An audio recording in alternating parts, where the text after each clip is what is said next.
अच्छे मंच उद्घोषक भी हैं, साथ साथ बहुत ही अच्छे राइटर भी हैं। बीच बीच में दया दृष्टि होती रहती है तो कुछ कुछ गाने आते रहते हैं। तो ये गाना आप सबका बहुत आशीर्वाद प्यार में दुलार मिला था। उम्मीद करूंगी आगे भी जो गाने आ रहे हैं सब आपका आशीर्वाद प्यार मिलते रहे। कि देहिया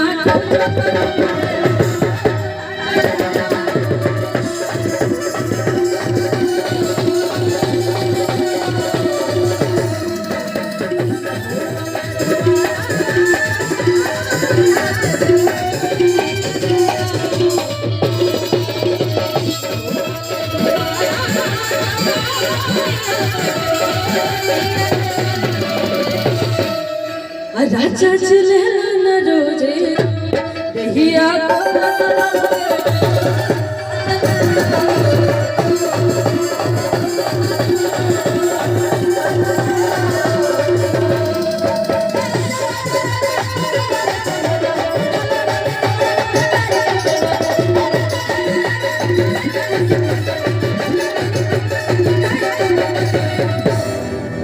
गड़बड़ हो रहा है हमको लग रहा है।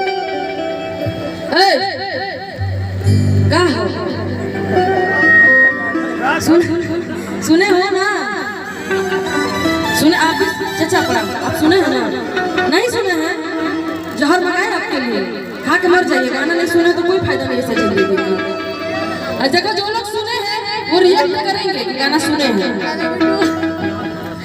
तारा की काहे होना से आवत है बड़े जमाई खींचत रहा तारे के कहत नहीं। हां इतना क्यों शांत है यार? बियाह भइल बा रुको बियाह भइल बा ए रुको ना उनका के कहे दो भइल बा कि नहीं भाई? हां ना में जवाब दो नहीं के भइल बा यही से तारी स्थिति।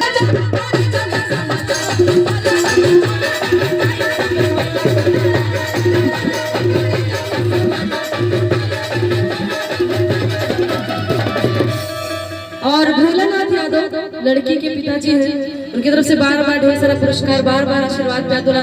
हम तो कहीं कई बार हमारा खाते न खुली एक रुपया नहीं आ रहा था। बताइए गरीब कलाकार कहाँ जाएगा? यही सब तो बोनस है। पेमेंट तो ले लेंगे हम लोग, कोई दिक्कत नहीं है। बाकी ये सब बोनस मिलना जरूरी है। आप लोग कभी शांत होकर बैठे हैं 10-20 रुपया लेकर नहीं आए हो जेब में? शर्म नहीं आता तुम लोग को? राजा राजा राजा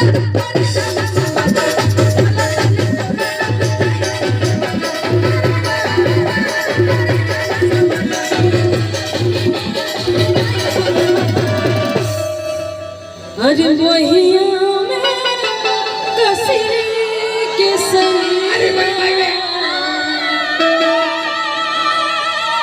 अनाथनी भी आप जहाँ एक बार मंच पे आ जाइए। आपके दर्शन हम करवाना चाहते हैं सभी लोग से। नाम अनाथनी भी मंच पे आ जाइए। चलिए आप वहिया में कसी के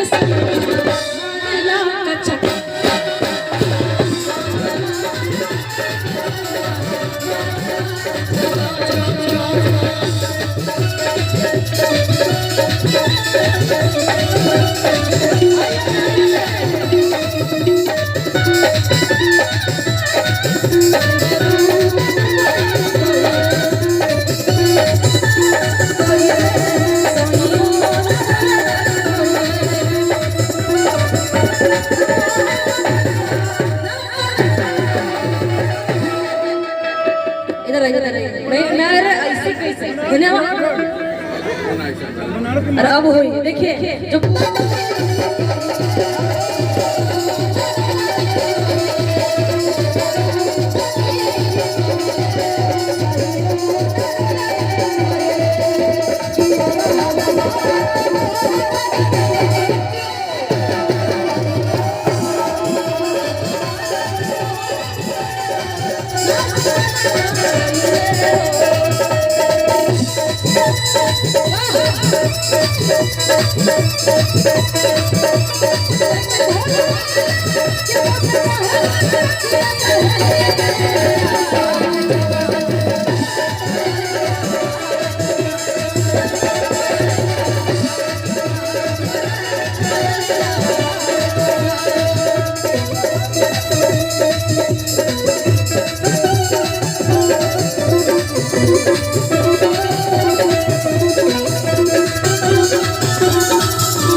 झारस जब बार सैया झारस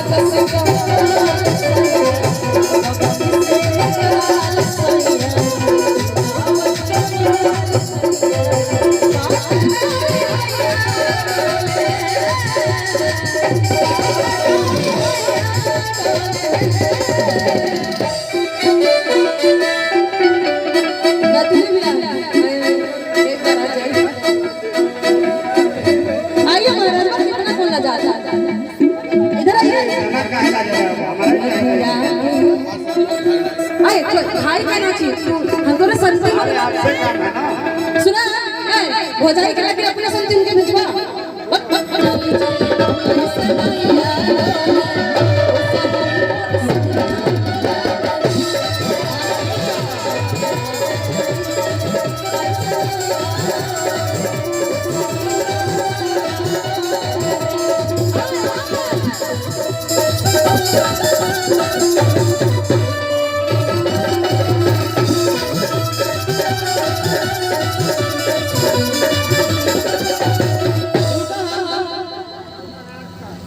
पहले खा लो ना तो बोल लो बनारस हलवा।